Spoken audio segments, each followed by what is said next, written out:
స్పష్టంగా కేసీఆర్ గారు ముఖ్యమంత్రి అయిన తర్వాత మొట్టమొదటి బడ్జెట్లోనే 100 కోట్ల రూపాయలు మార్టియర్స్ వెల్ఫేర్ కోసం అని చెప్పని ప్రవేశపెట్టినరు.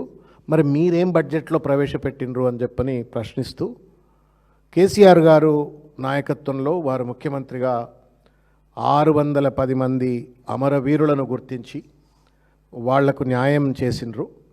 అదేవిధంగా 582 మంది కళాకారులను గుర్తించి గోసి కట్టి కాళ్ళ గజ్జలు కట్టి గొంగడేసుకొని తెలంగాణ ఉద్యమానికి పాటల ఊపిరి అందించినటువంటి ఆ కళాకారులందరికీ కూడా స్వాలంబన ఉండేందుకోసం అని చెప్పని కేసీఆర్ గారు అందుకున్నారు. మరి మీరేం చేస్తారు, మీ ప్రణాళికలు ఏంది అని చెప్పని అడిగినాము. కానీ నిర్దిష్టంగా ప్రభుత్వం నుండి ఏ రకమైనటువంటి ఒక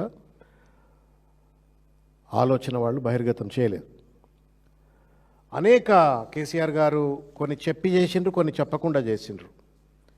కానిస్టేబుల్ కృష్ణయ్య లాంటి వాళ్ళు ఇంకా అనేక మంది అమరుల పిల్లలను చదివించడం కావచ్చు, లేకపోతే ఉద్యమకారుల ఆరోగ్యాలు బాగాలేకపోతే వాళ్ళ ఆరోగ్యాలను కాపాడేందుకు డబ్బులు ఇవ్వటం విషయంలో కావచ్చు, కొంతమంది అమరుల కుటుంబాలకు ఇళ్ల స్థలాలు గృహ నిర్మాణ సహాయం కావచ్చు, అమరుల పిల్లల విద్య కోసం ప్రత్యేక ఫీ రియంబర్స్మెంట్ లాంటి పథకాలు అమలు చేసిన విషయం కావచ్చు, తర్వాత ఇట్లా అనేక అంశాలు కూడా గత ప్రభుత్వం చేసినటువంటి ఒక అంశాలను గుర్తు చేస్తూ మేము నిర్దిష్టంగా ప్రభాకరణ చెప్పినట్టుగా the previous government has applied some criteria, ఒక క్రైటీరియా ద్వారా 610 మందిని గుర్తించిండ్రు.